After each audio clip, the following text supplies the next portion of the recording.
So here is what the garden looks like on July 13th.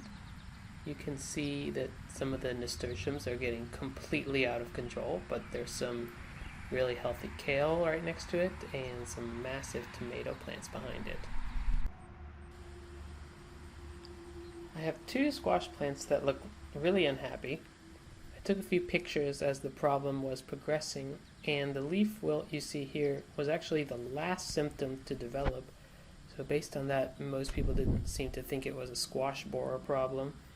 I've seen a fair bit of squash bugs around too, but not an insane amount, and it hasn't changed too much over time, so I'm not really sure if that's it either, but I guess it could be. There was also a little flooding recently, so maybe that played a role too. I'm not really sure, but they're definitely unhappy, and there's a healthy zucchini plant right in between them, so I think I'll have to remove the squash plants in order to try to save the zucchini.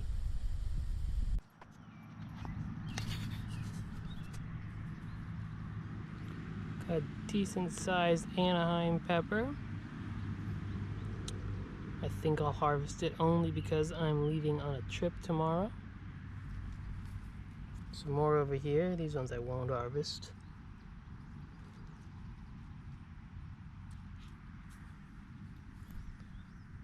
I put the nest back. Doubt anyone will use it there.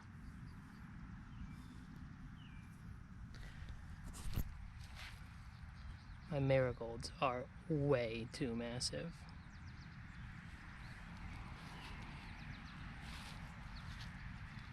Look at it.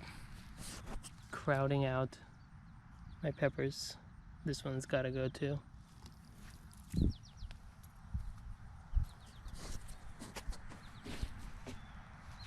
I had to yank out a summer squash that was dying to save the zucchini. Look at this thing. Uh-oh, squash bugs.